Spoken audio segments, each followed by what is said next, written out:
La otra vez me sorprendí porque en un programa de tele, con toda naturalidad, refiriéndose a la regulación y a la prohibición parcial de exportar carne acá de la Argentina, hablaban con toda naturalidad del cepo a la carne. Y se referían con cepo a la carne a la decisión del gobierno de frenar las exportaciones de carne por el subidón que pegó en el último año, pero especialmente en lo que va de este 2021, la carne vacuna en el mostrador. La decisión fue drástica, es cierto. En un primer mes, durante el mes de mayo, no dio los resultados esperados. Incluso aumentó el precio de la carne en ese mes, aumentó tanto el precio del ganado en pie como el precio de la carne en el mostrador, 6% dijo el Centro de Industria de la Carne de la República Argentina. Pero después esa medida terminó haciendo bajar el precio de la hacienda en pie. Este fin de semana, por primera vez, aparecieron carteles en la carnicería que yo no veía, no les miento, no veía desde casi cuando tenía 20. Los carteles decían, bajó la carne. Bajó la carne. Y bueno, esta novedad que así como cuando sube aparece en todos los diarios, cuando baja no aparece, es lógico, porque la construcción de la noticia es así. El avión que es noticia es el que se cae, no el que llega a buen puerto. Y tampoco uno va a andar, chupando las medias a nadie por una movida puntual en el marco de un montón de cosas horribles que nos pasan en el bolsillo a los argentinos. Ahora, ¿ustedes lo vieron en algún lado? ¿Ustedes vieron alguna nota? ¿Ustedes escucharon a alguien en algún canal, en alguna radio, hablar de que este fin de semana bajó la carne? No importa, no es una discusión sobre medios, es una discusión sobre cómo funciona la sociedad y cómo nos identificamos con valores y con intereses que no son los nuestros. Cosa que a mí me pone loco, porque cuando veo a alguien defender un interés que lo ataca directamente, digo, che, pará, ¿qué le hicieron a esta persona? ¿De qué le llenaron la cabeza? ¿Cómo puede ser que esté haciendo esto? Bueno, mi carnicero recibía la media res a 480, 490 mangos. Esta mañana lo llamé. Bajó a 4.20 el kilo de media res en gancho, que él después convierte en todos los cortes que se venden en la carnicería. Ahora él bajó entre 20 y 30 mangos el corte al público este fin de semana. Otros bajaron un cachito más, bajaron entre 30 y 50 mangos cada corte, y ahí empezó a verse el impacto en el consumo. En mi barrio no cambió tanto, porque es un barrio de bastante clase media acomodada, donde quizás no les cambia que cueste 600 mangos o 650 el kilo de asado. Pero la verdad que cambia. A muchas familias que están contando el mango, pero al grosso, al límite, les cambia muchísimo que la carne, una carne para guiso, cueste 300 en vez de 350. O 350 en vez de 400. Y en esos barrios, porque después llamé a otro carnicero, a uno de San Fernando, y me decía, mira, a mí sí se me notó. A mí me habían dejado de venir un montón de familias, de clientes, y cuando puse el cartel bajó la carne la semana pasada, a fines de la semana pasada, volvió gente que había dejado de venir. Y esto no lo dice nadie. Ni los economistas del gobierno lo dicen, porque están en el equipo económico tan peleados entre sí que ni siquiera salen a defender lo que hace el otro. Y yo tampoco estoy diciendo que esto sea la solución eterna para todos los problemas argentinos, para nada, en absoluto. Después de hablar con mi carniza y hablar con el carniza de San Fernando, llamé a un amigo de un amigo que vive en Suipacha. Es consignatario de Hacienda, de asado, mira cómo lo miro yo. Es consignatario de Hacienda. Amigo de Nachito, de nuestro productor comercial. Y es muy interesante porque fíjate cómo lo ven desde el otro extremo de la cadena. Él me decía, la vaca vieja, le llaman ellos, gerontofobia, no, es una cosa de la industria, ¿no? La vaca vieja, que acá no se come, que es la que le vendíamos a China, se llegó a vender a 120 pesos el kilo vivo. El otro día en un remate me decía, no la pude vender ni a 50 mangos, la mandaron de vuelta para el campo, a 50 mangos el kilo. ¿Por qué? Porque no se puede exportar, porque los frigoríficos estaban haciendo esa avivada, ese negocio fácil, rápido de exportar esa carne vieja a China, pero que a su vez generaron el impacto que hizo subirnos la carne a nosotros. Bueno, dejaron de comprar. Como está prohibido exportar, dejaron de comprar.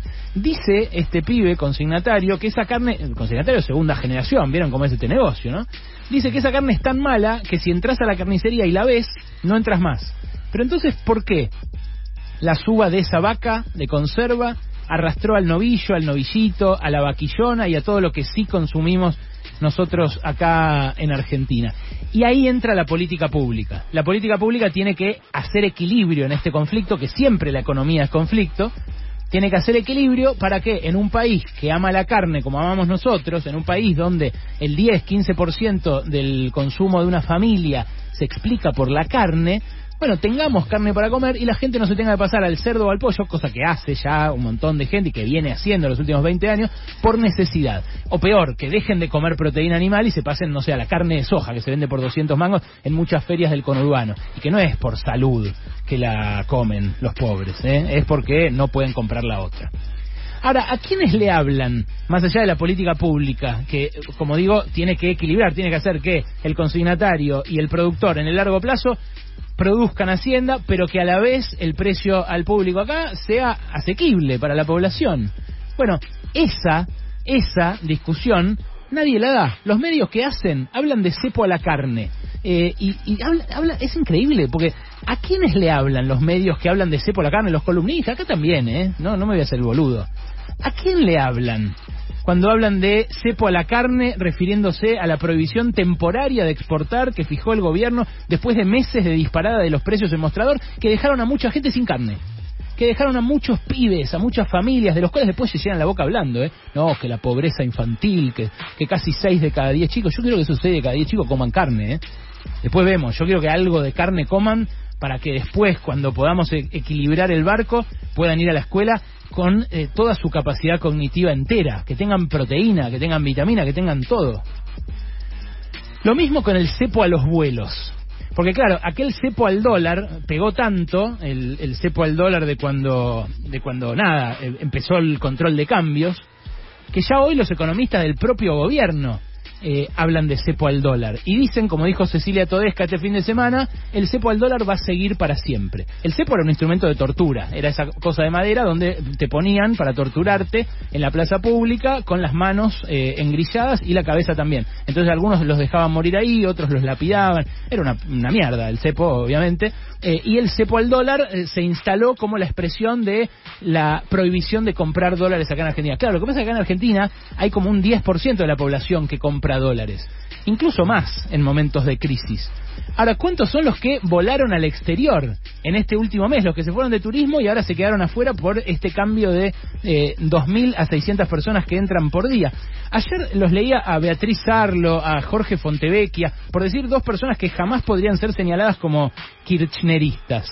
Y Fontevecchia se preguntaba, ¿varados o turistas? ¿Qué son?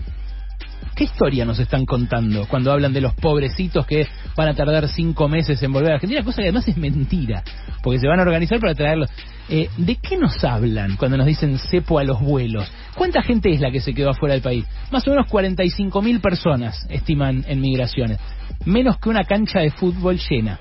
Ahora, ¿quiénes son los que se joden en caso de que esas 45.000 personas traigan la variante Delta? Todos nosotros.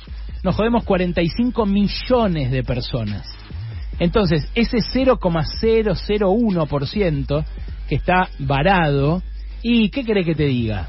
A mí me parece que prima el otro interés. Yo ya lo dije la semana pasada, lo dije hace un montón. Ahora, el fin de semana me di cuenta de que lo piensan muchos más. Y no el gobierno, porque agrietar esto también de vuelta es empobrecerlo, es enchotecerlo.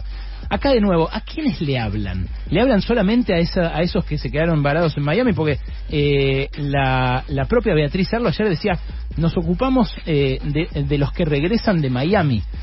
Las autoridades sanitarias están preocupadas por los posibles contagios del regreso. ¿Y qué escena pone Beatriz Sarlo ahí? Muy provocadora, como siempre.